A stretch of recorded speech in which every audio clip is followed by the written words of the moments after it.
कैसे हो? लगता है सब ठीक ही होगा वहाँ पे अपने अपने अपने एरिया पे जहाँ पे भी आप ये वीडियो देखने वाले हो और जहाँ पे भी हो आप। आज मैं नया वीडियो लेके आया हूँ जेई मेन पेपर एनालिसिस जुलाई का जो कल हुआ है 20 जुलाई को शिफ्ट नंबर 1। ठीक है। वीडियो को शुरू करने से पहले मैं फिर से कह रहा हूँ please comment like share and subscribe please. मैंने देखा है मेरा ग्राफ अच्छा तो जा रहा है पर सब्सक्राइब का ग्राफ रन बहुत नीचे है। Please do subscribe my channel. So let's move on to the analysis of the JEE main paper. Okay, let's go. So analysis इस प्रकार है कि आपको सबको पता है NTA result consist of NTA 4 NTA scores 4 बार हुआ था अटेम्प्ट। और मैथ फिजिक्स केमिस्ट्री पता है आपको पीसीएम वाला होता है, ये साइंस वाले बच्चों के लिए होता है पेपर नंबर 1 जो कि फरवरी सेशन से आजकल चलता आ रहा है। और अप्रैल वाला मैंने बनाया था पर अप्रैल वाला जुलाई में हो रहा है due to corona situation. And you must be knowing that the normalization procedure of the NTA, it's given in the NTA portal. You can see it, how the normalization procedure is going on. See, जैसे एक आपको normalisation procedure ये होता है कि अगर आप suppose आपके 4 अटेम्प्ट में से 3 अटेम्प्ट में अगर लूं तो एक में आपके आए 88%, एक में 99% और एक में आपके आए 97%। तो बेस्ट ऑफ 2 लिया जाएगा तो 97 और 98 के जो मार्क्स है उनको डिफरेंस करके नॉर्मलाइजेशन प्रोसीजर डाल के आपको रैंक दे दी जाती है मेरे हिसाब से। यानी इतना तो सुना है कि डिफरेंस किया जाता है कि कितना बच्चा अच्छा है, पर्टिकुलर चीज होती है।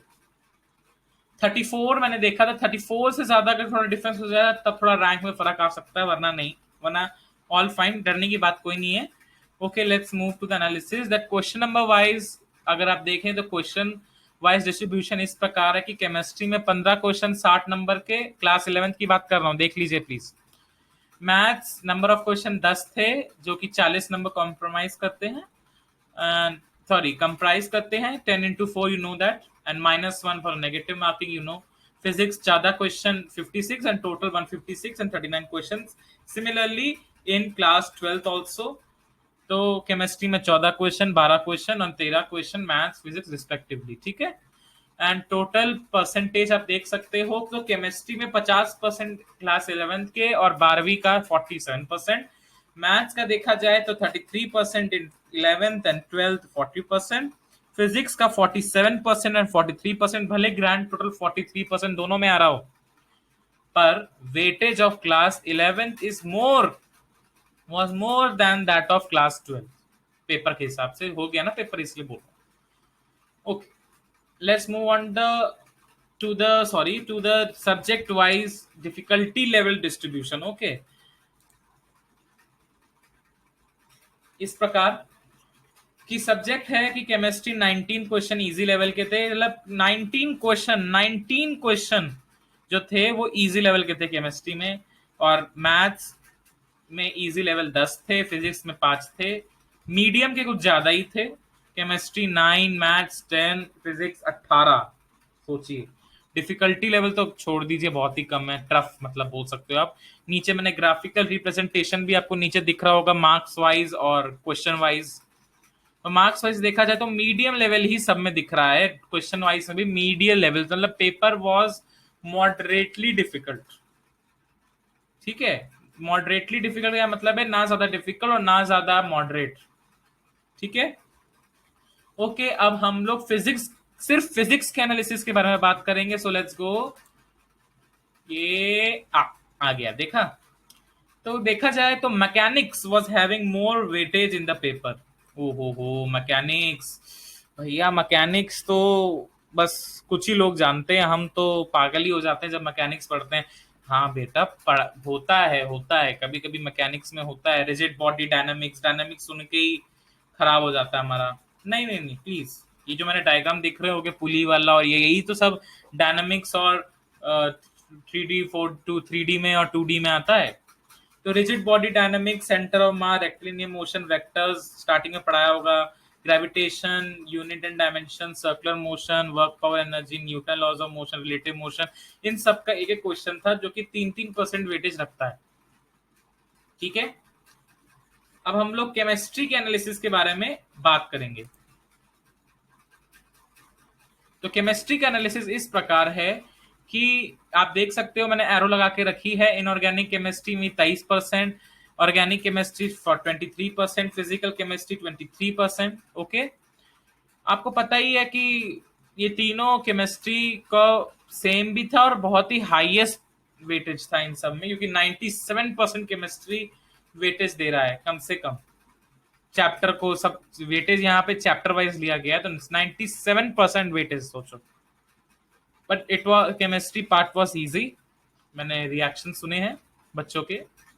तो इनऑर्गेनिक केमिस्ट्री में chemical bonding, environmental chemistry, periodic table, S block, hydrogen, B block, ये सब तो बहुत इजी होते हैं। पर ऑर्गेनिक और इनऑर्गेनिक, इसमें बच्चे बहुत ही क्वेश्चन मार्क में पड़ जाते हैं, मतलब दुविधा में पड़ जाते हैं, क्वेश्चन मार्क हो जाता है दिमाग में। आप देखा होगा आपने कि यार कौन सा करें, क्योंकि organic is very lengthy and difficult and physical and organic chemistry is easy to learn, but you can't leave.